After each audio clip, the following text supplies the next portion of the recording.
नमस्कार आप सभी को, स्वागत है आपका हमारे इस प्लेटफ़ॉर्म पर। हम आज डिस्कस करेंगे आपकी यूपी ट्रिपल एससी की जो परीक्षा होने वाली है, चाहे लोअर पीसीएस की परीक्षा हो या फिर अन्य परीक्षाएँ हों, इनके लिए यूपी स्पेशल यानी उत्तर प्रदेश सामान्य अध्ययन और साथ ही साथ कुछ महत्वपूर्ण क्वेश्चंस करंट अफेयर्स के, ये ट्रेंडिंग क्वेश्चंस हैं, आपसे पूछे जा सकते हैं सीधे-सीधे। तो इसी को शुरू करेंगे। लेकिन इससे पहले 2-3 जानकारियाँ आपके साथ साझा कर लूँ। अगर आप लोअर की तैयारी कर रहे हैं, तो लोअर पीसीएस का बैच आपको हमारे एप्लीकेशन पर मिल जाएगा। दरअसल लोअर के लिए आपको बैचेस मिल जाएँगे। अगर आप थ्योरी बैच कंप्लीट करना चाहते हैं, आपने कहीं से नहीं पढ़ी है या आप पढ़ चुके हैं और एडवांस लेवल की थ्योरी पढ़ना चाहते हैं, तो कंप्लीट थ्योरी बैच आपको हमारे एप्लीकेशन पर मिल जाएगा। ठीक है? इसके अलावा अगर आप मॉक टेस्ट जॉइन करना चाहते हैं, तो मॉक टेस्ट आपको हमारे एप्लीकेशन पर मिल जाएँगे, इसी लोअर पीसीएस के लिए। और अगर आप टॉपिक वाइज़ एमसीक्यूज़ लगाना चाहते हैं, तो आपको ये बैच भी आपको हमारे एप्लीकेशन पर ही मिल जाएगा। लिंक आपको डिस्क्रिप्शन बॉक्स में दी गई है और साथ ही साथ कमेंट बॉक्स में दी गई है। तो यहाँ से जाके आप इन बैचेस से जुड़ सकते हैं, जो कि लोअर पीसीएस के लिए चल रहे हैं हमारे एप्लीकेशन पर। ठीक है? चलिए शुरुआत करते हैं क्वेश्चन नंबर 1 से। कह रहा है कि निम्नलिखित कथनों पर विचार करो और सही कथन की पहचान करो।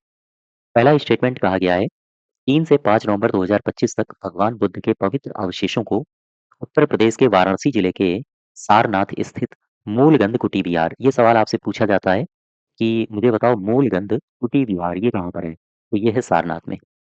तो यहाँ जो विहार स्थित है, मूलगंध कुटी विहार, यहाँ जनता के लिए प्रदर्शित किया गया है भगवान बुद्ध के पवित्र अवशेषों को। ये तो ठीक है। यहाँ से एक स्टैटिक जीके भी आपको मिली है, याद रखना। मूलगंध कुटी विहार कहाँ है? सारनाथ में। फिर दूसरा स्टेटमेंट कह रहा है कि अक्टूबर 2025 में केंद्र सरकार ने सेमीकंडक्टर चिप निर्माण के लिए तुषार गुप्ता को, जो कि बदायूं जिले से हैं, लाइसेंस जारी किया है। ये भी ठीक है। दोनों स्टेटमेंट सही है, यानी उपर्युक्त दोनों सही हो जाएगा। सेकंड में आ जाओ जरा।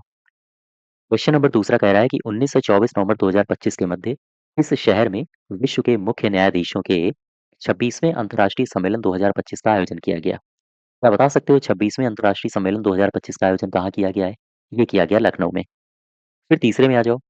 अक्टूबर 2025 में उत्तर प्रदेश सरकार ने अलीगढ़ और बुलंदशहर, कुछ हिस्सों को सरकार योजना बना रही है कि हम उनको काट लेंगे, यानी उन हिस्सों से थोड़े-थोड़े क्षेत्र अलग निकालेंगे और फिर राज्य का 76वां जिला बना देंगे। तो सरकार ने ये घोषणा तो की है। इस जिले का नाम क्या होगा? सवाल ये आपसे पूछा गया है। ये कल्याण सिंह के नाम से इस जिले का नाम होगा और कल्याण सिंह नगर इस जिले का नाम रखा जाएगा। ठीक। और आगे बढ़ो जरा, क्वेश्चन नंबर चौथे में आ जाओ। कह रहा है कि अक्टूबर 2025 में उत्तर प्रदेश सरकार द्वारा राज्य में घरेलू निवेश को प्रोत्साहित करने और औद्योगिक विकास को गति देने के उद्देश्य से सैटेलाइट इन्वेस्टमेंट प्रमोशन ऑफिस स्थापित करने की घोषणा की गई है। ये ऑफिस कहाँ खोले जाएंगे? ये मुंबई में भी होगा, बंगलौर में भी होगा, हैदराबाद में भी होगा, चेन्नई में भी होगा और नई दिल्ली में भी होगा। अर्थात उपर्युक्त सभी सही हो जाएगा। क्वेश्चन नंबर 5वें में आओ। कह रहा है अक्टूबर 2025 में पराली दहन को रोकने में सहायता करने वाले कृषि उपकरणों पर 40 से 50% तक सब्सिडी की योजना किस राज्य ने प्रस्तुत की है? ये करी है अपने उत्तर प्रदेश ने। 6 नंबर देखो, कह रहा है कि अक्टूबर 2025 में गन्ना किसानों को लाभ पहुंचाने के उद्देश्य से उत्तर प्रदेश ने पेराई सत्र 2025-26 के लिए गन्ने के राज्य परामर्शित मूल्य में कितनी वृद्धि की है? ये की है 30 प्रति क्विंटल। ठीक। नेक्स्ट देखो, क्वेश्चन नंबर 7वां, 7th में कह रहा है, किस जनपद की निमिषा सोनकर हैं जिन्होंने अक्टूबर 2025 में नई दिल्ली में ब्यूटी एंड बेस्ट मैगजीन द्वारा आयोजित B and B beauty and best mister miss और मिसेस इंडिया 2025 के सीजन 5 का मिसेस इंडिया 2025 का खिताब जीता है? ये है लखनऊ से। लखनऊ का इन्होंने मान बढ़ाया है। ठीक। आ जाओ 8 नंबर में। 8वें में कह रहा है कि 27 अक्टूबर 2025 को उत्तर प्रदेश के लखीमपुर खीरी जिले के कबीर धाम में विश्व कल्याण आश्रम में आयोजित स्मृति प्राकट्योत्सव मेला 2025 हुआ और इस मेले के मुख्य अतिथि कौन थे? ये पूछ रहा है। ये मेला कहाँ हुआ? ये भी आपसे पूछा जा सकता है। ठीक है? तो इसके जो मुख्य अतिथि हैं वो हमारे सीएम हैं योगी आदित्यनाथ जी। आओ जरा 9th में आ जाते हैं। 9th कह रहा है अक्टूबर 2025 की घटना है। उस समय उत्तर प्रदेश सरकार ने किस शहर में एकीकृत औद्योगिक टाउनशिप तथा लॉजिस्टिक्स हब के विकास की स्वीकृति प्रदान की है? ये कहाँ पर हुआ है? ये है ग्रेटर नोएडा स्थित बोड़ाकी क्षेत्र में। याद रखें, उत्तर प्रदेश सरकार ने पूछ रहा है किस शहर में एकीकृत औद्योगिक टाउनशिप और लॉजिस्टिक्स हब्स स्वीकृति दी है, कहाँ पर दी है? ग्रेटर नोएडा में और उसके अंदर भी पूछे कहाँ दी है तो बोड़ाकी में। 10th देखो, नवंबर 2025 में उत्तर प्रदेश सरकार द्वारा निर्मित और प्रयागराज में आयोजित महाकुंभ से प्रेरित इस संगीत एल्बम को 68वें ग्रैमी अवार्ड के लिए नामांकित किया गया है। ये है ये जो एल्बम है, ये साउंड्स ऑफ महाकुंभ है। याद रखना, पूछा जा सकता है, महत्वपूर्ण सवाल है। और आगे बढ़ो, क्वेश्चन नंबर 11 में आ जाओ।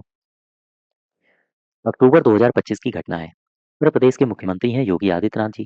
इन्होंने लखीमपुर खीरी के मुस्तफाबाद, ये एक क्षेत्र का नाम है, यहाँ का नाम बदलकर क्या करने की घोषणा की है?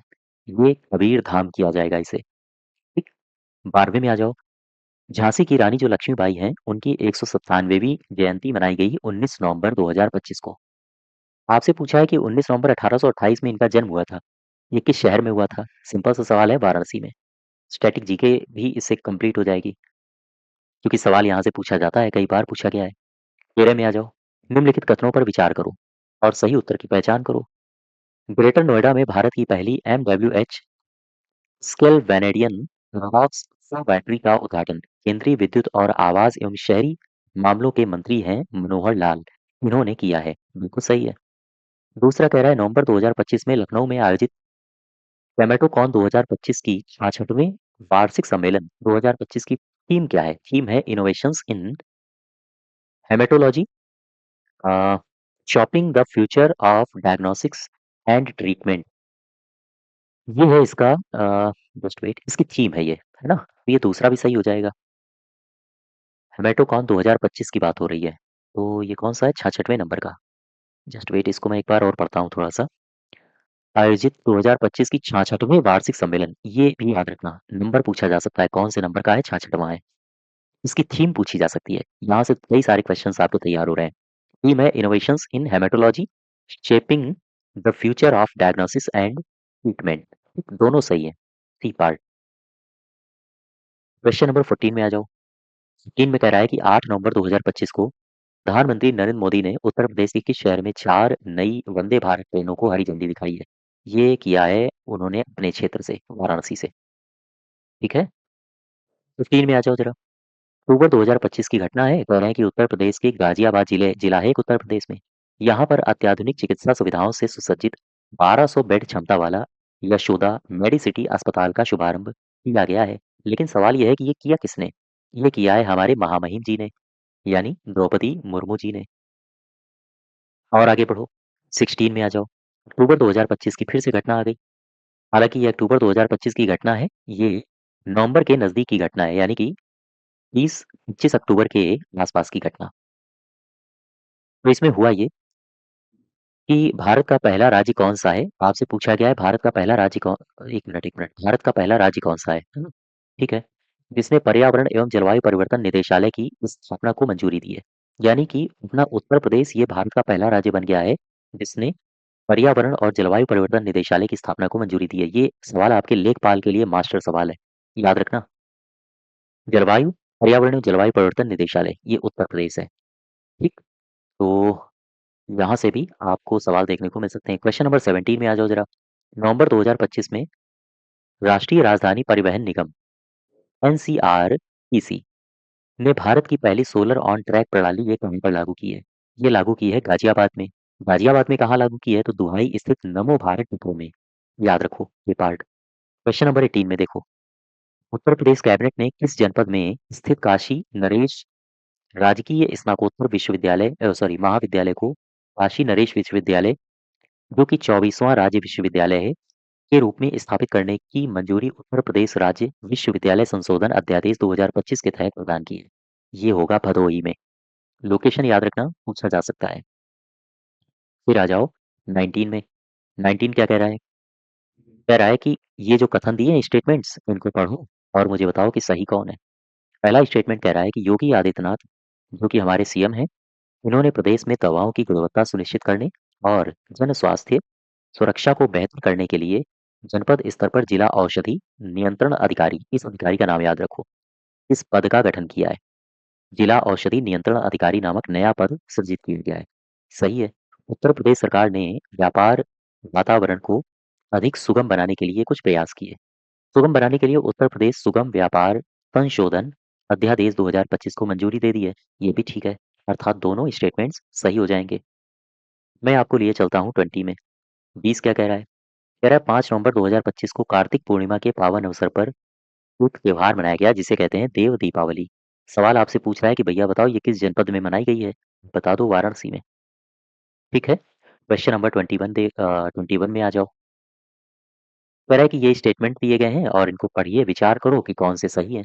सबसे पहला स्टेटमेंट है भारत चुनाव आयोग ने मतदाता सूचियों के राष्ट्रव्यापी विशेष गहन पुनरीक्षण SIR 2.0 की घोषणा की है और ये 12 राज्यों और केंद्र शासित प्रदेशों में होंगे। तो सवाल ये बनता है कि ये 12 राज्य एवं केंद्र शासित प्रदेश कौन से हैं? इनमें से एक है अपना उत्तर प्रदेश, छत्तीसगढ़, गोवा, गुजरात, मध्य प्रदेश, राजस्थान, केरल, तमिलनाडु, पश्चिम बंगाल, पुदुचेरी, अंडमान और निकोबार और लक्षद्वीप।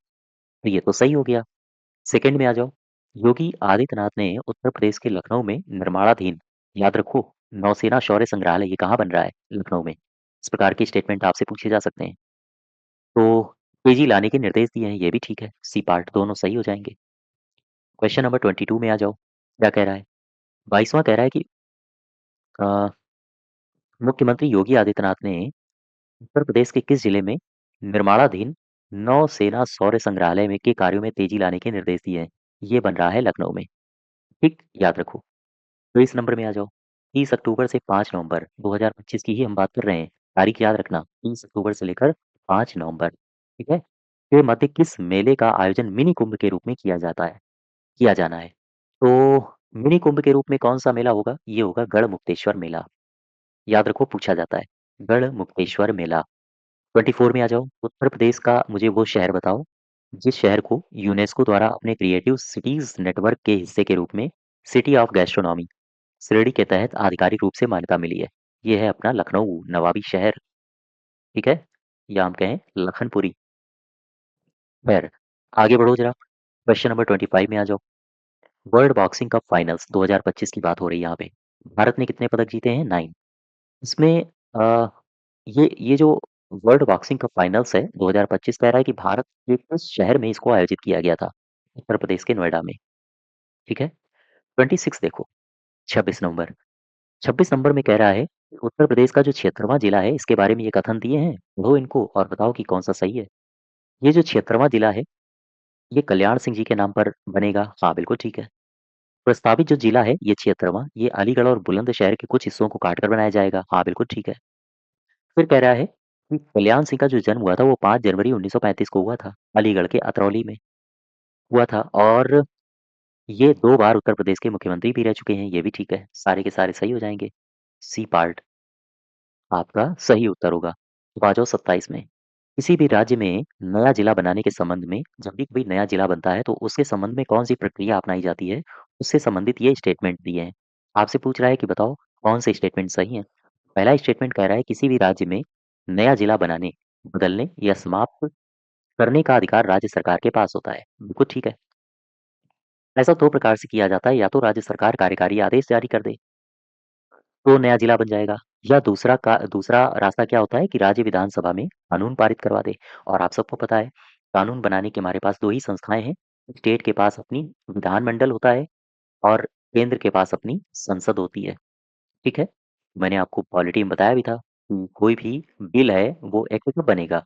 एक्ट बनेगा जब वो राज्यसभा से पास हो जाए, जब वो लोकसभा से पास हो जाए और फिर वो जब राष्ट्रपति के से भी अनुमति मिल जाए तो वो बन जाता है एक्ट। इसमें कौन-कौन से वाचन होते हैं, सबके बारे में अगर जानना हो, तो आप हमारी पॉलिटी का बैच जॉइन कर सकते हो। ठीक? तो ख़ैर 27 में आ जाओ। 27 मैंने क्या बताया? समाप्त करने का अधिकार जो होता है, वो राज्य सरकार के पास होता है, बिल्कुल सही है। फिर दूसरा स्टेटमेंट कह रहा है कि ऐसा 2 प्रकार से किया जा सकता है। पहला या तो कार्यकारी आदेश से या फिर विधानसभा में कानून पारित करके, ये भी सही है। फिर तीसरा कह रहा है कि केंद्र का जिलों के गठन या पुनर्गठन में कोई प्रत्यक्ष हस्तक्षेप नहीं होता है, ये भी ठीक है। केंद्र जिलों के गठन में कोई रुचि थोड़ी रखता है। हाँ, राज्यों के गठन में रुचि रखता है। अब आ जाओ 28 में। हाल ही में एनसीईआरटी ने गाजियाबाद के दुहाई स्थित नमो भारत डिपो में सोलर ऑन ट्रैक प्रणाली लागू की है। इसके संबंध में सही कथन की पहचान करो। तो यह पहल भारत में किसी भी आरआरटीएस यानी रीजनल रैपिड ट्रांजिट सिस्टम या मेट्रो नेटवर्क में इस तरह की पहली स्थापना है, बिल्कुल ठीक है। इस परियोजना के तहत व्हील ट्रैक के 70 मीटर हिस्से पर 28 सौर पैनल, जिनकी प्रत्येक की क्षमता लगभग-लगभग 55 है, लगाए गए हैं, जिससे प्रणाली की कुल स्थापित क्षमता 15.4 हो जाएगी। तो ये इसमें दोनों सही है, पहला भी सही है, दूसरा भी सही है, ठीक है? और आगे बढ़ो ज़रा, क्वेश्चन नंबर 29 में आ जाओ, 29 29 कह रहा है कि हाल ही में यमुना क्षेत्र पेयजल परियोजना चर्चा में रही है। इसके संबंध में ये 3 स्टेटमेंट्स दिए हैं, बताओ कौन-सा सही है? पहला स्टेटमेंट कह रहा है कि नवंबर 2025 में उत्तर प्रदेश के आगरा नगर निगम ने यमुना क्षेत्र पेयजल परियोजना का कार्यान्वयन प्रारंभ कर दिया है। ये सही है। इसके तहत लगातार जल संकट से प्रभावित जो क्षेत्र हैं, उन क्षेत्र के घरों तक पीने योग्य पानी की पहुँच प्रदान की जाएगी। ये भी ठीक है। तीसरा कह रहा है कि इस योजना का जो लक्ष्य है वो नई पाइपलाइनें बिछाना है, पुरानी पाइपलाइन की मरम्मत करना है और ओवरहेड टैंक स्थापित करना है और साथ ही साथ व्यक्तिगत जल कनेक्शन से वंचित घरों के लिए अंतिम छोर तक कनेक्टिविटी सुनिश्चित करना है। तीनों सही हैं, अर्थात डी पार्ट सही हो जाएगा। नेक्स्ट देखो और आगे बढ़ते हैं 29 के बाद 30 नंबर। 30 में क्या कह रहा है? 30 में कह रहा है कि विस्टाडोम जंगल सफारी के संबंध में सही विकल्प की पहचान करो। नवंबर 2025 में मैलानी से बिछिया मार्ग पर विस्टाडोम जंगल सफारी ट्रेन से पर्यटकों की संख्या में तीव्र वृद्धि देखी गई है। बिल्कुल सही है। दूसरा कह रहा है विस्टाडोम जंगल सफारी मई 2024 से प्रारंभ भी की गई थी। ये भी ठीक है। सी पार्ट इसमें सही हो जाएगा। 31 में आ जाओ। 31 निम्नलिखित कथन दिए हैं और कह रहा है कि इन कथनों को पढ़ो, पहचानो सही कौन है। पहला स्टेटमेंट कह रहा है कि डॉक्टर राम मनोहर लोहिया चिकित्सा विज्ञान संस्थान, ये कहाँ पर है? लखनऊ में। हेमेटोकॉन 2025 की प्री कॉन्फ्रेंस का आयोजन किया गया था। जस्ट वेट, इसको जरा फिर से पढ़ते हैं। ये क्वेश्चन आपको पीछे भी मिला था। राम मनोहर लोहिया लखनऊ में है और यहाँ पर हेमेटोकॉन 2025 की प्री कॉन्फ्रेंस, हाँ ठीक है, इसका आयोजन किया गया था। दूसरा कह रहा है हेमेटोकॉन 2025 की थीम क्या है? Innovations in haematology shaping the future of diagnosis and treatment. ये भी ठीक है। ये 66वां वार्षिक सम्मेलन है। इस सम्मेलन का आयोजन किसने किया है? Indian society of haematology and blood transfusion और उत्तर प्रदेश हेमेटोलॉजी ग्रुप के द्वारा लखनऊ में इसका आयोजन किया गया है। यहाँ मुझे लग रहा है टाइपिंग एरर हो गई है, हेमेटोलॉजी लिखा था, हेमेटोलॉजी होना चाहिए। तो ये तीनों स्टेटमेंट सही है। क्वेश्चन नंबर 32 में आ जाओ। 32 कह रहा है निम्नलिखित कथनों पर विचार करो और सही विकल्प की पहचान करो। विचार करो भाई। पहला स्टेटमेंट कह रहा है कि भगवान बुद्ध के पवित्र अवशेषों को उत्तर प्रदेश के वाराणसी जिले के सारनाथ स्थित मूलगंध कुटी विहार में जनता के लिए प्रदर्शित किए गए थे। बिल्कुल ठीक है। यह आयोजन मूलगंध कुटी विहार की 94वीं वर्ष गांठ के उपलक्ष्य में किया गया था। ये याद रखना, इस तरह के फैक्ट पूछे जाते हैं। तो ये सही हो जाएगा, उपयुक्त दोनों। 33 देखो, उत्तर प्रदेश के पहले राज्य होटल प्रबंधन संस्थान के संबंध में सही विकल्प बताओ। इसे गोरखपुर में बनाया गया है। ठीक है। फिर पांचवा कह रहा है ये संस्थान राज्य पर्यटन व संस्कृति विभाग के अधीन काम करेगा। ये भी ठीक है, दोनों सही है। 34 में आ जाओ, क्या कह रहा है? 34 में कहा गया है कि साउंड्स ऑफ कुंभ महाकुंभ से प्रेरित संगीत के संबंध में निम्नलिखित कथन दिए हैं। कह रहा है कि बताओ भाई सही कथन कौन सा है। पहला स्टेटमेंट है एल्बम साउंड्स ऑफ कुंभ सिद्धांत भाटिया द्वारा निर्मित 12 ट्रैक का प्रोडक्शन है। ये भी ठीक है। दूसरे स्टेटमेंट में कह रहा है कि इसे अनुष्का शंकर और बैंड शक्ति जैसे प्रसिद्ध कलाकारों के साथ सर्वश्रेष्ठ वैश्विक संगीत एल्बम श्रेणी में नामांकित किया गया है। ये भी ठीक है। दोनों स्टेटमेंट्स आपके सही हो जाएंगे। 35 में आ जाओ। 35 में कह रहा है कि भाई ये कौशाम्बी के संबंध में ये विकल्प दिए हैं, पढ़ो जरा क्या सही है विकल्प।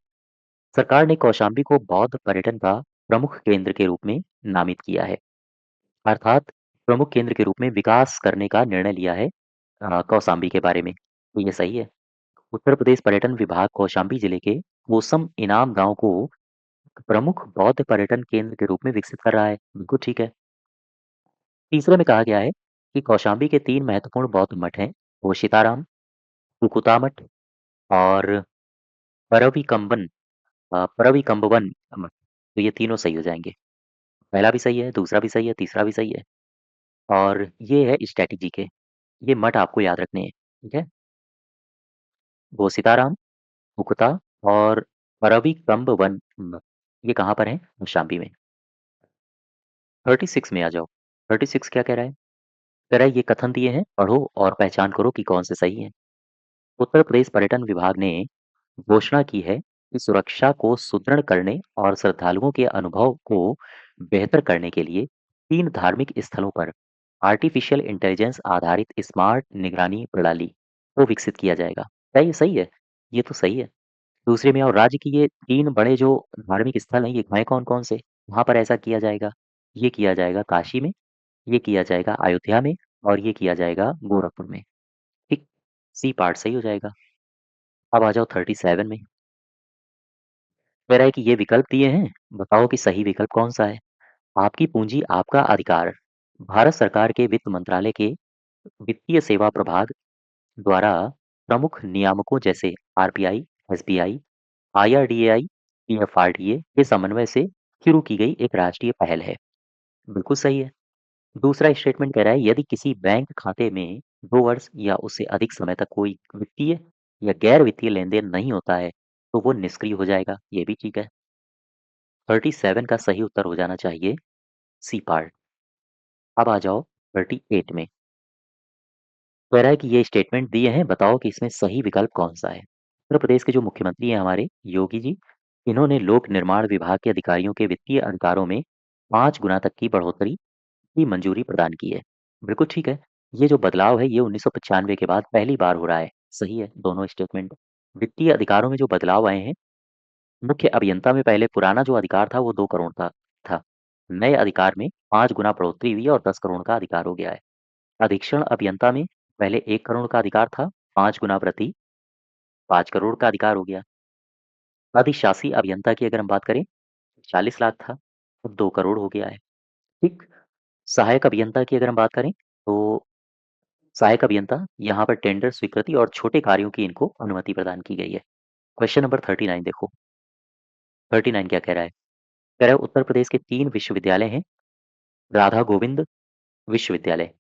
3 जो नए विश्वविद्यालय हैं उनमें कौन-कौन से हैं? एक तो राधा गोविंद विश्वविद्यालय जो कि चंदौसी संभल में है, दूसरा बोधिसत्व विश्वविद्यालय बाराबंकी में है, ठाकुर युगराज सिंह विश्वविद्यालय इसको भी मंजूरी दी गई है तो ये फतेहपुर में है, सारे के सारे सही हैं। छुट्टी में आ जाओ, उत्तर प्रदेश में पराली दहन रोकने के लिए सब्सिडी योजना, ये कहाँ की है? ये अपने उत्तर प्रदेश की है योजना। इसको शुरू किया गया है, इस योजना के संबंध में ये स्टेटमेंट दिए हैं, बताओ कौन-सा सही है?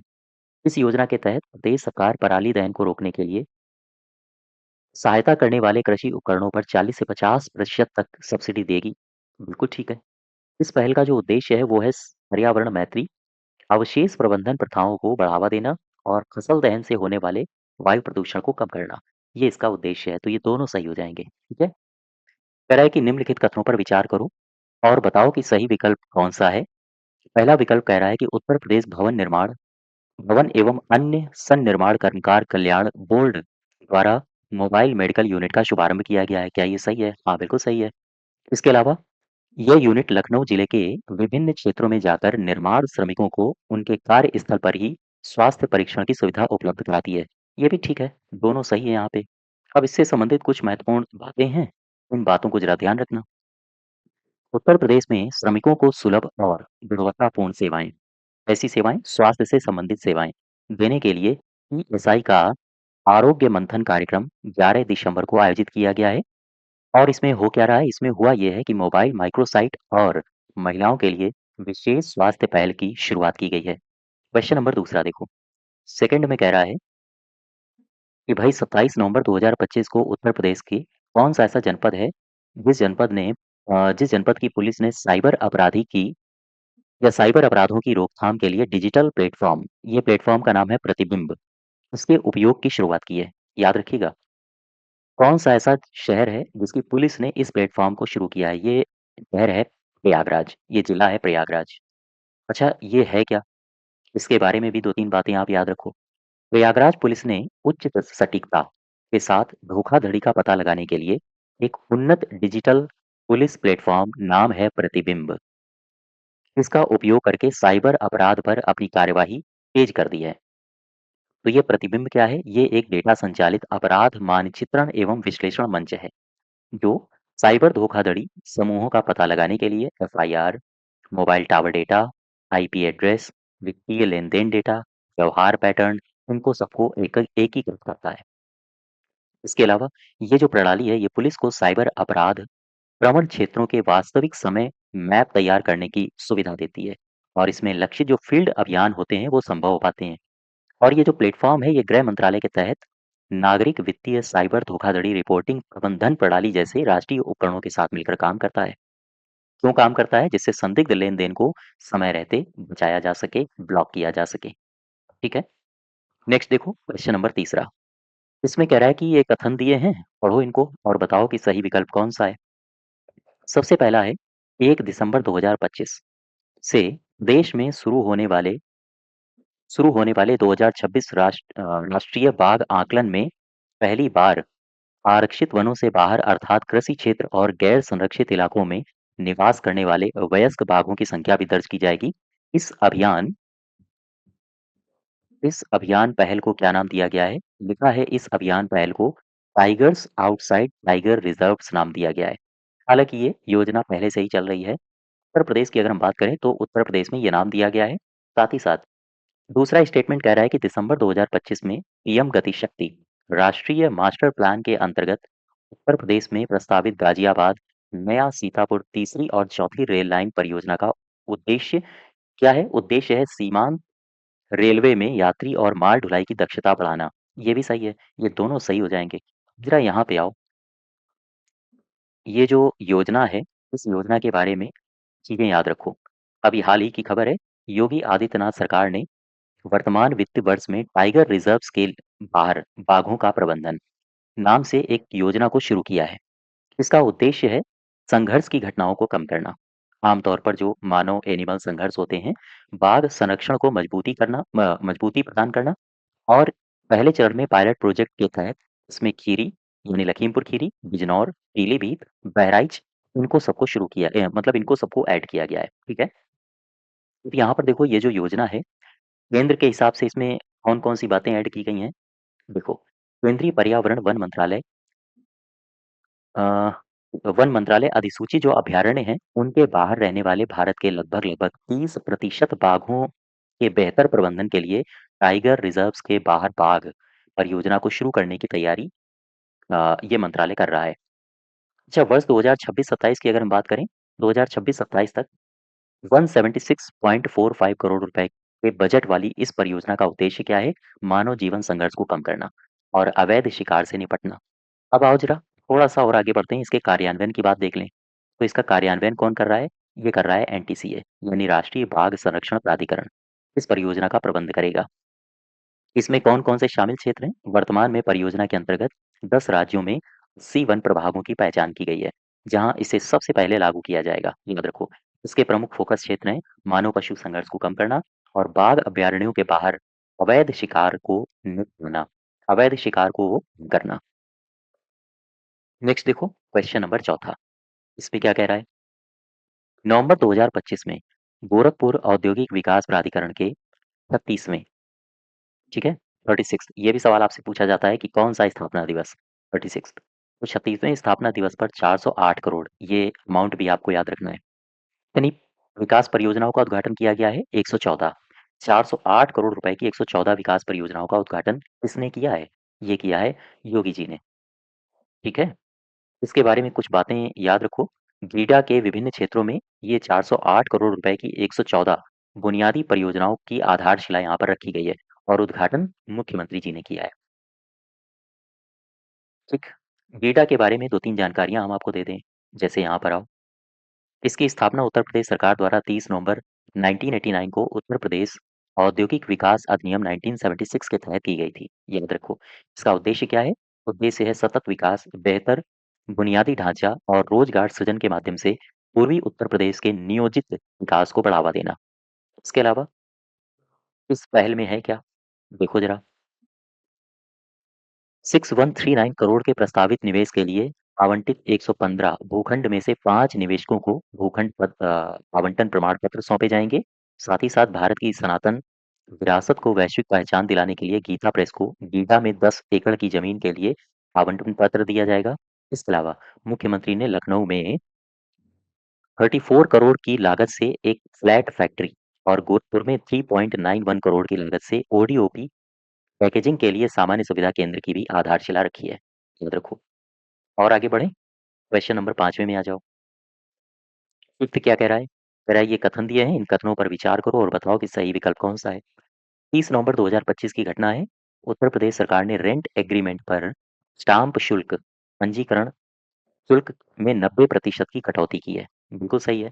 राजनाथ सिंह ने डीआरडीओ की एक प्रयोगशाला का दौरा किया है और रक्षा क्षेत्र में हो रहे नवाचारों और अनुसंधान कार्यों की समीक्षा की। ये प्रयोगशाला रक्षा सामग्री और भंडार अनुसंधान प्रतिष्ठान केंद्र कानपुर में है। नहीं समझे आप? फिर से पढ़ते हैं इसको। देखो, दूसरा स्टेटमेंट ये कह रहा है कि हमारे जो रक्षा मंत्री हैं, इन्होंने डीआरडीओ की एक प्रयोगशाला की समीक्षा की है। ठीक। इस प्रयोगशाला में हो क्या रहा था? वो ये रहा था कि रक्षा क्षेत्र में नवाचार अनुसंधान कार्य हो रहे थे। अब सवाल अगर ये आ जाए कि ये प्रयोगशाला कौन सी है जहां पर ये गए थे? ये है रक्षा सामग्री भंडार अनुसंधान विकास प्रतिष्ठान और ये है कानपुर कानपुर में। ठीक, तो दोनों सही हो जाएंगे। यानी कि सी पार्ट। नेक्स्ट देखो। अच्छा, इसमें कुछ बातें हैं एक्स्ट्रा, तो वो बातें आप याद रखो। उत्तर प्रदेश सरकार ने किराएदारी एग्रीमेंट पर लगने वाला जो स्टाम्प शुल्क है 90% तक कम कर दिया है। इससे अब पंजीकरण कराना सस्ता हो गया है। पहले यहाँ पर 10,000 रुपए लगा करते थे, अब मात्र 1,000 रुपए लगेंगे। इस फैसले से होगा क्या? किराएदारी अनुबंधों के पंजीकरण में वृद्धि होने की संभावना है और साथ ही साथ भवन मालिक यानी मकान मालिक और किराएदार दोनों को इससे लाभ होगा और जो आपस में विवाद हुआ करते थे, वो विवाद भी कम होंगे। नेक्स्ट देखो, क्वेश्चन नंबर 6। दिसंबर 2025 में माघ मेला लोगों में एक वृक्ष को मोक्ष के प्रतीक के रूप में दर्शाता है। ये ये वृक्ष कौन सा है? ये है अक्षय वट वृक्ष। ठीक। नेक्स्ट देखो, क्वेश्चन नंबर यहाँ पर आओ जरा। माघ मेला से संबंधित और कुंभ मेला से संबंधित दो बातें याद रखो। कुंभ मेला जो है वो हर साल 12 साल में आयोजित होता है। इसमें तीर्थ यात्रियों की भारी भीड़ होती है और कभी-कभी ऐसा भी होता है कि भीड़ बेकाबू हो जाती है तो हिंसा भी हो जाती है या फिर भगदड़ में आपदा भी घट जाती है, जैसे अभी कुंभ में हुआ था। वहीं माघ मेला, याद रखो, ये हर साल आयोजित होता है। इस प्रकार के स्टेटमेंट बनाए जा सकते हैं। ठीक है। क्वेश्चन नंबर 7 में आ जाओ। 7वां क्या कह रहा है? कह रहा है कि दिसंबर 2025 की घटना है। ये दोनों पढ़ो और बताओ कि सही घटना कौन सी है। पहला कथन कह रहा है कि उत्तर प्रदेश सरकार ने ईज ऑफ लिविंग को एक स्लोगन सबका सम्मान जीवन आसान के रूप में लागू किया है। बिल्कुल ठीक है। दिसंबर 2025 में उत्तर प्रदेश सरकार ने भारत के पहले वन विश्वविद्यालय की स्थापना की घोषणा की है। कहाँ पर? गोरखपुर में। प्लीज जरूर याद रखना। तो ये दोनों सही है। ठीक है। क्वेश्चन नंबर 8 में आओ। 8 में कह रहा है कि दिसंबर 2025 में उत्तर प्रदेश पर्यटन विभाग ने इस शहर में discover Uttar Pradesh tourism hub का उद्घाटन किया है। ये किया गया है वाराणसी में। मैं आपको 9th में लिए चलता हूँ। 9th कह रहा है कि 2025 में मुख्यमंत्री योगी आदित्यनाथ ने स्मार्ट सिटी इंटीग्रेशन सेंटर का उद्घाटन किया है। बताओ भाई कहाँ किया? बता दो। मथुरा में किया है। 10th में आओ जरा। 10वां क्या कह रहा है? मिनिस्ट्री ऑफ स्टैटिक्स के बारे में दिया गया है कि दिसंबर 2025 में 2022-23 में एमपीसीई सर्वेक्षण के अनुसार प्रदेश में सर्वाधिक शहरी उपयोग, ये उपयोग नहीं होगा, यहाँ पर टाइपिंग एरर है, यहाँ पर होगा उपभोग। ठीक है, उपभोग, तभी तो सी फॉर कंजम्पशन हो पाएगा। तो क्या कह रहा है? 2022-23 एमपीसीई सर्वेक्षण के अनुसार देश में सर्वाधिक शहरी उपभोग व्यय वाला जिला कौन सा है? आंसर होगा गौतम बुद्ध नगर। नेक्स्ट देखो, क्वेश्चन नंबर 11। इसमें कह रहा है कि ये कथन दिए हैं, इन कथनों को पढ़ो, सही विकल्प की पहचान करो। उत्तर प्रदेश सरकार ने प्रयागराज के वार्षिक माघ मेले का आधिकारिक लोगो जारी किया है। ठीक है, सही है। दिसंबर 2025 में उत्तर प्रदेश में विकसित माइक्रो फॉरेस्ट परियोजना का उद्देश्य जैव विविधता संरक्षण और जलवायु संतुलन है। ये भी ठीक है। दोनों ही कथन आपके सही हो जाएंगे। क्वेश्चन नंबर 12 में आ जाओ। 12 क्या कह रहा है? ध्यान से पढ़ो इसको। कह रहा है कि दिसंबर 2025 में उत्तर प्रदेश सरकार ने इस आईआईटी के सहयोग से नई पर्यावरणीय पहल, नाम क्या है? किसानों के लिए भारत का पहला बड़े स्तर का कार्बन क्रेडिट मॉडल इसकी शुरुआत की है। इसकी शुरुआत किस आईआईटी के सहयोग से की है? ये पूछ रहा है आपसे। ये है आईआईटी रुड़की। अब इसके बारे में कुछ महत्वपूर्ण बातें आप याद रखो, गौर करना। भारत में पहला है, भारत का पहला बड़े स्तर का कार्बन क्रेडिट मॉडल है ये, जिसका पायलट प्रोग्राम सहारनपुर मंडल में शुरू होगा। धीरे-धीरे पूरे राज्य में ये विस्तारित होगा, ये भी ठीक है। राजस्व वितरण की अगर हम बात करें आपसे, तो कार्बन क्रेडिट बाजार में बेचे जाने वाले 50% राजस्व सीधे किसानों को दिया जाएगा। अर्जित आय मृदा की गुणवत्ता और संग्रहित कार्बन की मात्रा पर निर्भर करेगी। इसके अलावा वैज्ञानिक निगरानी की अगर हम बात करें, तो आईआईटी रुड़की मृदा नमूनों का वैज्ञानिक परीक्षण करेगा और रिमोट सेंसिंग के माध्यम से कार्यक्रम की निगरानी सुनिश्चित करेगा। यह ढांचा कार्बन भंडारण के मापन, सत्यापन और मौद्रीकरण को प्रमाणित करता है। ठीक है। इसके अलावा राजस्व आवंटन की अगर हम बात करें, तो कार्बन क्रेडिट की बिक्री से प्राप्त राजस्व का आधा हिस्सा किसानों को वितरित किया जाएगा। याद रखो। क्वेश्चन नंबर 13 में आ जाओ। 13 क्या कह रहा है? कह रहा है उत्तर प्रदेश में युवा सहकारी सम्मेलन और उत्तर प्रदेश कोऑपरेटिव एक्सपो 2025 का उद्घाटन किसने किया है? ये भी किया है हमारे सीएम ने, योगी आदित्यनाथ ने। ठीक है। इसके बारे में कुछ महत्वपूर्ण जानकारियां हैं, इनको याद रखो।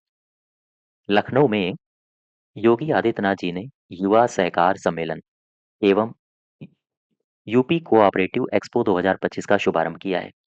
इस दौरान सहकारिता विभाग की उपलब्धियों पर एक लघु फिल्म भी दिखाई गई है और सीएम ने उत्कृष्ट कार्य करने वाले जिलाधिकारियों को सम्मानित भी किया है। उन्होंने विभिन्न परियोजनाओं के लिए ऋण चेक भी प्रदान किए हैं। साथ ही साथ एम पैक्स सदस्यता अभियान के उत्कृष्ट प्रदर्शन करने वालों को भी इन्होंने सम्मानित किया है। कुल मिला के आप केवल और केवल उसका शुभारंभ के बारे में दो बातें याद रखो, इसने किया कहाँ हुआ, बस। ठीक। और आगे बढ़ो, क्वेश्चन नंबर 14 में आ जाओ। 21 दिसंबर 2025 की घटना है। कह रहा है कि इस दिन प्रदेश के मुख्यमंत्री योगी आदित्यनाथ ने मुख्यमंत्री कृषक समृद्धि योजना के तहत छोटे किसानों के लिए कितने प्रतिशत ब्याज दर पर कृषि लोन देने की घोषणा की है? 4 तो गलत है, 4 गलत है, यहाँ पर सही उत्तर होना चाहिए 6%। अब इसके बारे में जरा देख लो, 2-4 बातें। देखो, उत्तर प्रदेश में किसानों को एक बड़ा तोहफा मिला है सरकार की तरफ से। क्या है? है ये इस लाइन को जरा ध्यान रखना। लाइन ये है कि ये जो तोहफा मिला है वो लघु और सीमांत किसानों को मिला है। लघु और सीमांत किसान अपने कृषि कार्यों के लिए 6% ब्याज दर पर लोन ले सकते हैं।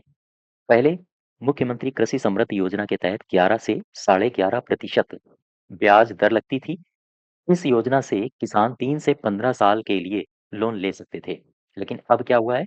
मुख्यमंत्री ने 21 दिसंबर 2025 को लखनऊ में एक कार्यक्रम हो रहा था, उस कार्यक्रम में ब्याज दर घटाने का ऐलान किया है। ठीक है। साथ ही साथ यूपी कोऑपरेटिव एक्सपो 2025 और युवा सहकार सम्मेलन में मुख्यमंत्री जी ने यह भी कह दिया है कि लघु और सीमांत किसान को यूपी सहकारी ग्राम विकास बैंक, इस बैंक का भी नाम याद रखना, से मात्र 6% ब्याज दर पर ऋण उपलब्ध कराया जाएगा। ठीक है। और आगे बढ़ो जरा। कुछ की पॉइंट्स हैं इस पैरा में, इसलिए इनको आप हाईलाइट जरूर करिएगा। इसके अलावा युवा सहकार सम्मेलन एक्सपो का आरंभ भी योगी जी ने किया है। ठीक। योगी आदित्यनाथ ने अंतर्राष्ट्रीय सहकारिता वर्ष 2025 याद रखो। इसके अंतर्गत इंदिरा गांधी प्रतिष्ठान के जुपिटर हॉल में युवा सहकार सम्मेलन यूपी कोऑपरेटिव 2025 का शुभारंभ किया है। और संयुक्त राष्ट्र संघ ने 2025 को क्या बनाया है, क्या घोषित किया है? अंतर्राष्ट्रीय सहकारिता वर्ष। ठीक। तो ये कुछ महत्वपूर्ण पॉइंट्स हैं जो आपको तैयार रखने चाहिए। क्वेश्चन नंबर 15 में आ जाओ जरा। 15 क्या कह रहा है? दिसंबर 2025 में मुख्यमंत्री योगी आदित्यनाथ और केंद्रीय शिक्षा मंत्री, ये हैं धर्मेंद्र प्रधान जी, इन्होंने किस शहर में सांस्कृतिक कार्यक्रम एक होता है, काशी तमिल संगमम, इसका चौथा संस्करण हुआ है, इन्होंने उद्घाटन किया है। ये हुआ है वाराणसी में। ठीक। अब जरा काशी तमिल संगमम के बारे में 2-3 जानकारियां याद रखो। ये जो काशी तमिल संगमम है, इसका चौथा वर्जन है ये, 4.0। इसका शुभारंभ 2 दिसंबर 2025 को किया गया है। हालांकि अब हो चुका है, किया गया है। ठीक है।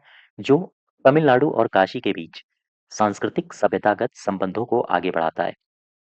ये जो संस्करण है, ये आइए तमिल सीखें तमिल कर कलाम पर आधारित है, जो तमिल भाषा सीखने और भाषाई एकता को संगमम के केंद्र में रखता है। साथ ही साथ प्रमुख कार्यक्रमों में तमिल कर कलाम, वाराणसी के स्कूलों में तमिल शिक्षा, तमिल कारपोम यानी तमिल क्षेत्र के 3000 छात्रों के लिए तमिल सीखने के अध्ययन दौरे और साथ ही साथ ऋषि अगस्त्य वाहन अभियान को इसमें शामिल किया गया है। ठीक, तो इन कार्यक्रमों को भी याद रखना है कौन-कौन से इसमें कार्यक्रम शामिल किए गए हैं। अच्छा, कुछ महत्वपूर्ण बातें यहाँ भी हैं, देख लो ज़रा।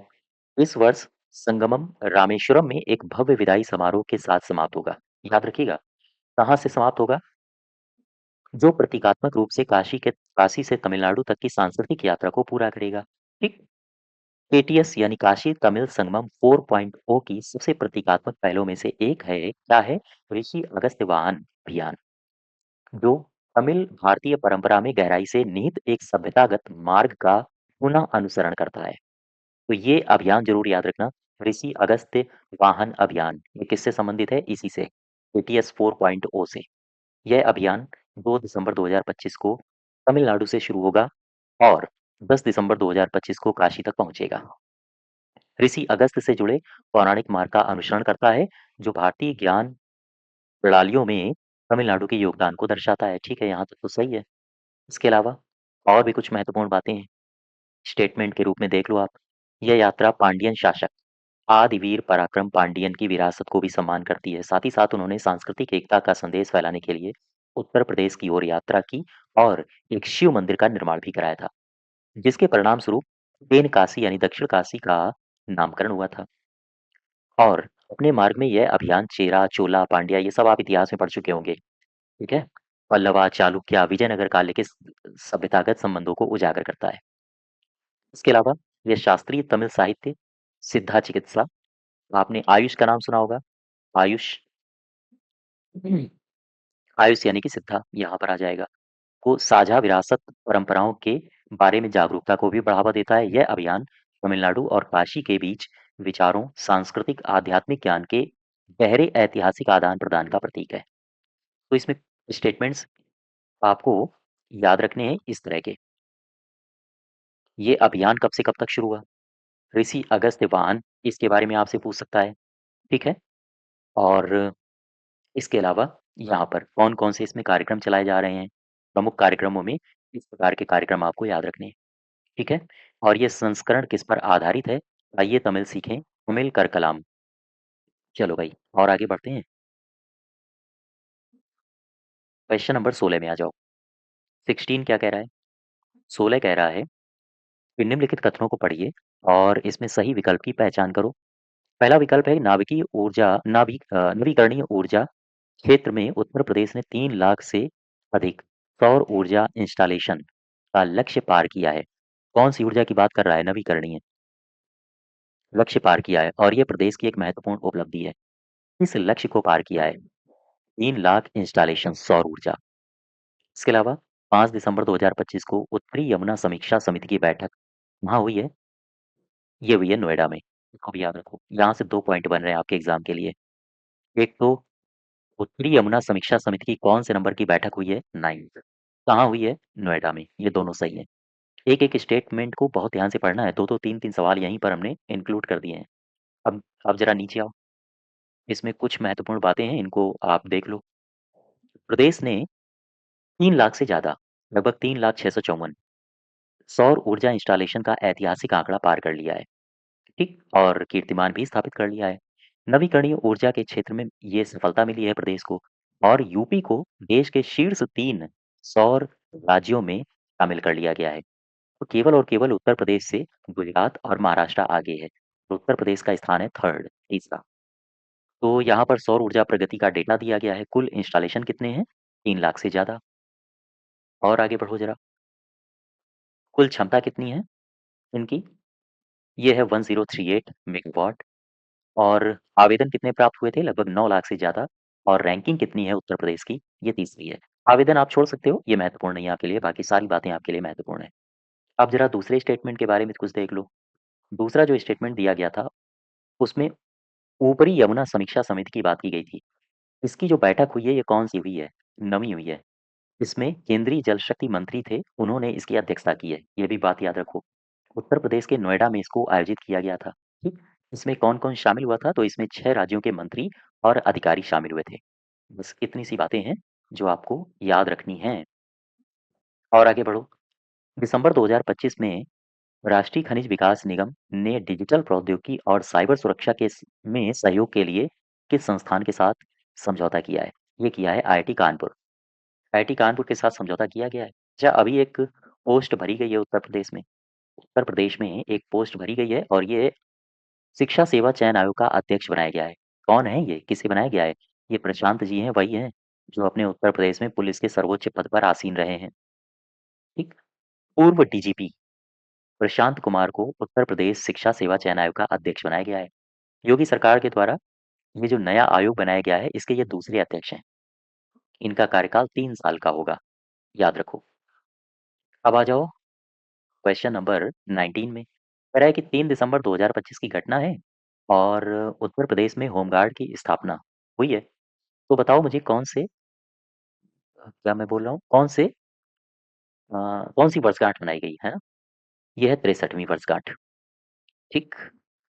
नेक्स्ट देखो क्वेश्चन नंबर 20 नंबर। निम्नलिखित कथनों पर विचार करो और बताओ कि कौन सा कथन है जो सही है। पहला स्टेटमेंट कह रहा है कि दिसंबर 2025 में स्पोर्ट एज मेरठ कार्यक्रम का उद्घाटन किया गया और ये केंद्रीय कौशल और उद्यमिता मंत्री हैं हमारे जयंत चौधरी साहब। चौधरी जयंत सिंह ने इसका उद्घाटन किया है और ये करेगा क्या? तो ये इसका उद्देश्य है खेल निर्माण में भारत की वैश्विक स्थिति को मजबूत करना। ये पहला तो सही है। इसके अलावा दूसरा स्टेटमेंट क्या कह रहा है? दिसंबर 2025 में भारत के पहले सीडीएस जनरल बिपिन रावत इनकी चौथी पुण्यतिथि पर गोरखपुर शहर में बिपिन रावत ऑडिटोरियम और उनकी प्रतिमा का अनावरण किया गया है, ये भी ठीक है। यानी कहाँ पर किया गया है? ये किया गया है गोरखपुर में। शहर जरूर याद रखना, दोनों ही सही हैं। ठीक है। अब यहाँ पर कुछ महत्वपूर्ण बातें मैं आपको बताता हूँ। कहाँ पर है? स्थान क्या है इसका? प्रतिमा का अनावरण हुआ है सैनिक स्कूल गोरखपुर में। यहाँ पर जनरल बिपिन रावत के नाम पर बनाए गए देश के पहले ऑडिटोरियम का उद्घाटन किया गया है। प्रतिमा की स्थापना GPR memorial foundation of India के द्वारा की गई है। ये चीफ ऑफ डिफेंस स्टाफ क्या होता है? सीडीएस भारत में सर्वोच्च रैंक का सैन्य अधिकारी होता है जो तीनों सेनाओं से संबंधित सभी मामलों पर रक्षा मंत्री के प्रमुख सैन्य सलाहकार के रूप में कार्य करता है और सैन्य मामले के विभाग का नेतृत्व करता है। इस पद का सृजन तीनों सेनाओं ठीक तीनों सेनाओं यानी कि आर्मी, नेवी और एयर फोर्स के बीच समन्वय और संगठनात्मक एकजुटता को बढ़ाने के लिए किया गया था। इसके अलावा CDS chiefs of staff committee का स्थायी अध्यक्ष होता है और साथ ही साथ रक्षा अधिग्रहण परिषद का भी ये सदस्य होता है। खैर, आगे बढ़ो। क्वेश्चन नंबर 21 को देखो। कह रहा है उत्तर प्रदेश के इस जनपद किस जनपद में नमो घाट है और यहाँ से भारत के पहले स्वदेशी हाइड्रोजन सेल पोत का शुभारंभ किया गया है। ये वाराणसी में है, यहीं से इसका शुभारंभ किया गया है। इसके बारे में कुछ बातें देख लो। केंद्रीय बंदरगाह जहाजरानी जलमार्ग मंत्री इन्होंने वाराणसी में भारत के पहले गौर करना स्वदेशी हाइड्रोजन फ्यूल सेल यात्री पोत का प्रोदन किया है। अच्छा, ये स्वच्छ और संधारणीय अंतर्देशीय जल परिवहन की दिशा में राष्ट्र के प्रयासों में एक महत्वपूर्ण कदम है। तकनीकी डिजाइन की अगर हम बात करें, इससे संबंधित जो विशेषताएं हैं, इसका पूर्ण विकास कहाँ से किया गया है? भारत में कोचीन शिपयार्ड लिमिटेड से इसका विकास हुआ है। ठीक? और किसके सहयोग से हुआ है? अंतर्देशीय जलमार्ग प्राधिकरण के सहयोग से हुआ है। यह एक निम्न तापमान टॉन एक्सचेंज मेम्ब्रेन ईंधन सेल प्रणाली पर संचालित होगा। यह संग्रहित हाइड्रोजन से बिजली का उत्पादन कर सकेगा, जिसमें केवल जलवाष्प उप उत्पाद के रूप में काम करेगा और जिसका अर्थ होता है लगभग शून्य उत्सर्जन केवल और केवल जलवाष्प। ठीक है। तो ये स्टेटमेंट बना के आपसे पूछे जा सकते हैं एक्स्ट्रा में। आप याद रखो इसमें किसका इस्तेमाल होता है, किससे ये संचालित होता है। फिर 22 में आ जाओ। निम्नलिखित कथनों पर विचार करो और सही कथन की पहचान करो।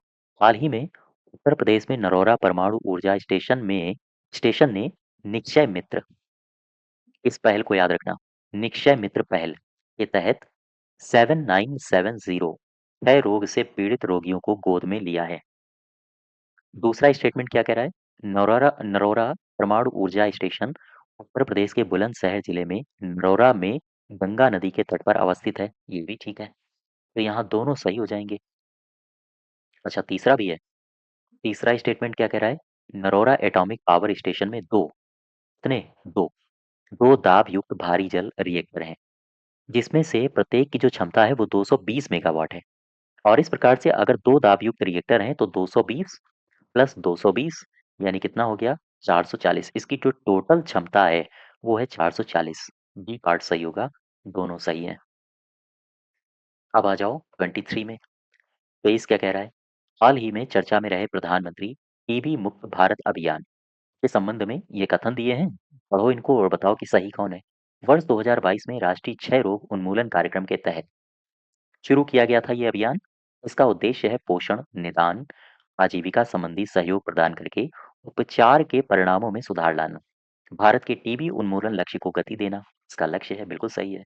निक्षय मित्र क्या है? ये पहल पीएमटीबी एमबीए यानी कि प्रधानमंत्री टीबी मुक्त भारत अभियान का हिस्सा है, जो व्यक्तियों, एनजीओज, कारपोरेशनों और टीबी रोगियों को पोषण, सामाजिक या आर्थिक सहायता प्रदान करने के लिए प्रोत्साहित करती है। बिल्कुल सही है दोनों। क्वेश्चन नंबर 24 में चलते हैं। 24 में क्या कह रहा है? 24 में कह रहा है कि गोमती नदी तट पर पैदल यात्री पुल को मंजूरी मिल गई है।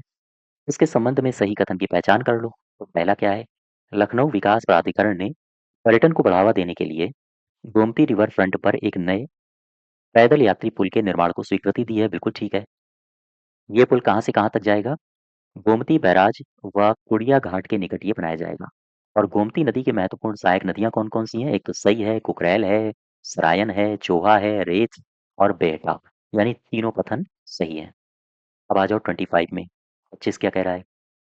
कह रहा है कि हाल ही में चर्चा में रहे प्रतिबिंब पोर्टल सॉरी प्लेटफॉर्म के अंतर्गत निम्नलिखित कथन दिए हैं और बताओ कि कौन से कथन सही है। प्रयागराज जिले की पुलिस ने उच्च सटीकता के साथ धोखाधड़ी का पता लगाने के लिए डिजिटल पुलिस प्लेटफॉर्म प्रतिबिंब का उपयोग करके साइबर अपराध पर अपनी कार्यवाही तेज की है। बिल्कुल ठीक है। प्रतिबिंब एक डेटा संचालित अपराध मानचित्रण विश्लेषण मंच है। बिल्कुल ठीक है। यह गृह मंत्रालय के तहत न- नागरिक वित्तीय साइबर धोखाधड़ी रिपोर्टिंग और प्रबंधन प्रणाली जैसे राष्ट्रीय उपकरणों के साथ मिलकर काम करता है। बिल्कुल ठीक है। तीनों सही कह सकते हो आप। ठीक है। आ जाओ 26 में। कह रहा है कि नागरिक वित्तीय साइबर धोखाधड़ी रिपोर्टिंग एवं प्रबंधन प्रणाली संबंध में अब सही कथन बताओ। यह वित्तीय साइबर धोखाधड़ी की रिपोर्टिंग के लिए एक राष्ट्रीय ऑनलाइन प्रणाली है। हाँ बिल्कुल ठीक है। प्रणाली का समन्वय गृह मंत्रालय के अधीन Indian cyber crime coordination centre द्वारा किया जाता है। इसको एक बार इस स्टेटमेंट को फिर से पढ़ो। आपसे वित्तीय साइबर धोखाधड़ी रिपोर्टिंग प्रबंधन प्रणाली के बारे में पूछ रहा है ना। प्रणाली का समन्वय कौन कर रहा है? गृह मंत्रालय के अधीन Indian cyber crime coordination centre. हाँ ठीक है। दोनों सही हैं। ठीक। 27 में आओ जरा। 27 को पढ़ो। कह रहा है ऊपरी यमुना समीक्षा समिति की बैठक के संबंध में सही कथन बताओ। नवी बैठक हुई है, ये अभी मैंने आपको बताया था। बिल्कुल ठीक है। जल शक्ति मंत्री जी ने अध्यक्षता करी है, ये भी सही है। नोएडा में इसका आयोजन हुआ है, ये भी ठीक है।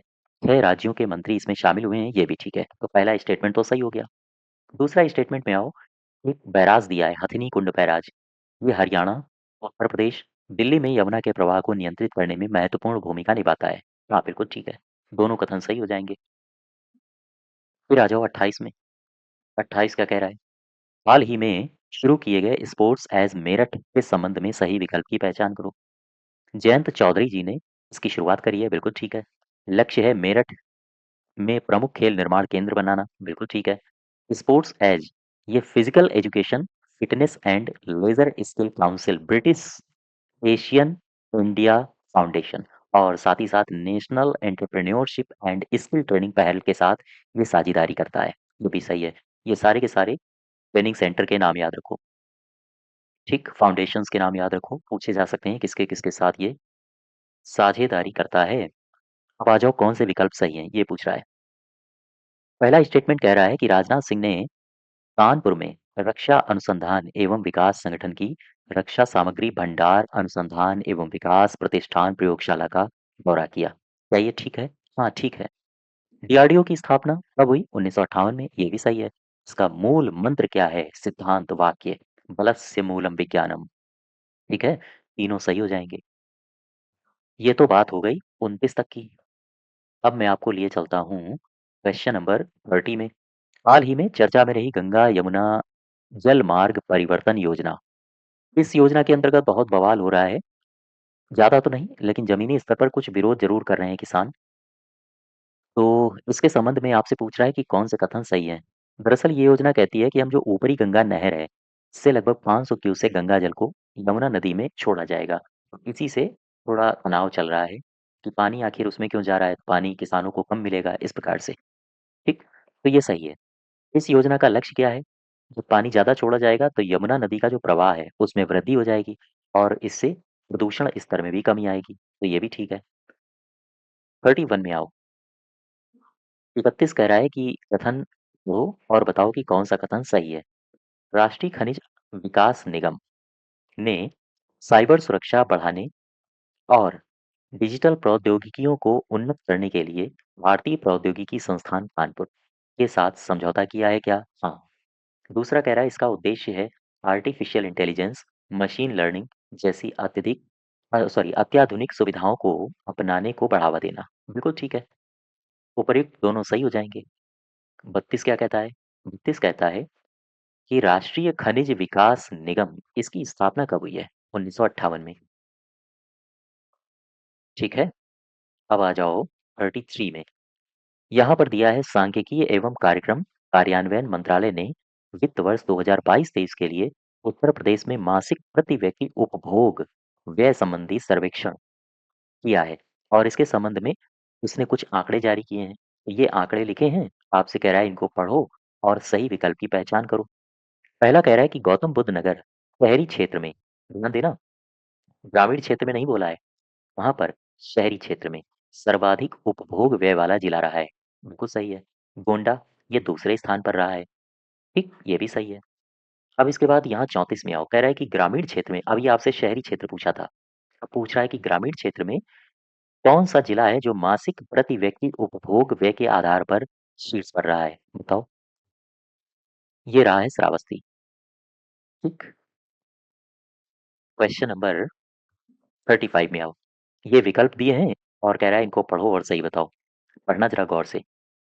बलिया ये शहरी क्षेत्रों में सबसे कम, अभी हम सबसे अधिक की बात कर रहे थे, अब मैं बात कर रहा हूँ सबसे कम। तो शहरी क्षेत्रों में सबसे कम एमपीसी का मतलब क्या होता है? Monthly per capita consumption expenditure. वो सबसे कम रहा है और इसका जो है वो है 2581 रुपए। इसके अलावा सोनभद्र में ग्रामीण क्षेत्र में सबसे कम रहा है, इसका एमपीसी 2357 रुपए था। तो ये दोनों कथन सही है, स्टेटमेंट दोनों सही है, इसलिए दोनों को आप याद रखोगे कि शहरी क्षेत्र में सबसे ज्यादा किसका रहा है? सबसे कम। और ग्रामीण क्षेत्र में सबसे ज्यादा और सबसे कम किसका रहा है? 36 देखो। कह रहा है मासिक प्रति व्यक्ति उपभोग व्यय सर्वेक्षण के संबंध में ये कथन दिए हैं, बताओ इनमें कौन सा कथन सही है? तो पढ़ो जरा। इसमें कह रहा है कि यह रिपोर्ट राज्य में उपभोग प्रवृत्तियों और व्यय क्षमता को रेखांकित करने के लिए प्रतिवर्ष जारी की जाती है। हाँ, बिल्कुल ठीक है। यह सर्वेक्षण प्रमुखता से व्यय की 4 श्रेणियों पर केंद्रित है। कितनी श्रेणियों पर? 4। कौन-कौन सी हैं? खाद्य पदार्थ, उपभोग्य वस्तुएं, सतत वस्तुएं और जनसांख्यिकी विवरण। बिल्कुल सही है। सी पार्ट इसमें सही हो जाएगा। 37 में आओ। 37 क्या कह रहा है? भारत के भारत का पहला स्वदेशी हाइड्रोजन ईंधन सेलपोत के संबंध में ये विकल्प दिए हैं, बताओ सही कौन है? इसको रवाना किया है वाराणसी से। किसने किया है? सर्बानंद सोनोवाल जी ने किया है। हरी झंडी दिखाई थी भैया, लाल झंडी नहीं दिखाई थी। ठीक है, पहला वाला तो सही हो जाएगा। तो ये बात याद रखो किसने रवाना किया है और कहाँ से रवाना हुआ है, बस। फिर ये जो परियोजना है, ये परियोजना समुद्री भारत विजन 2030 और समुद्री अमृतकाल विजन 2047 के अनुरूप बनाई गई है। बिल्कुल ठीक है। नेक्स्ट देखो 38 में आ जाओ। 38 कह रहा है कि उत्तर प्रदेश सरकार ने होम गार्ड का 63वां स्थापना दिवस मनाया है। इसके संबंध में ये कथन दिए हैं, पढ़ लो और बता दो कि कौन सा सही है। इस अवसर पर यहाँ पर मुख्यमंत्री जी उपस्थित थे, तो उन्होंने कई घोषणाएँ की हैं और उन्होंने ये भी बताया है कि दुर्घटना की स्थिति में 35 से लगभग 40 लाख रुपए तक का बीमा संरक्षण प्रदान किया जाएगा। बिल्कुल ठीक है। होमगार्ड की भर्ती प्रक्रिया में लगभग 4000 युवाओं को डिज़ास्टर मित्र के रूप में प्रशिक्षित किया जाएगा। ये भी ठीक है, दोनों सही हैं। मैं आपको लिए चलता हूँ 39 में, 39 में। क्या कह रहा है कि बताओ कौन-सा सही है? पहला है, प्रदेश सरकार ने गोरखपुर में भारत के पहले वन विश्वविद्यालय की स्थापना की घोषणा की है। बिल्कुल ठीक है। यह विश्वविद्यालय उत्तर प्रदेश के गोरखपुर में जटायु संरक्षण और प्रजनन केंद्र के निकट 125 एकड़ भूमि पर विकसित किया जाएगा। ये भी ठीक है, दोनों सही हो जाएँगे।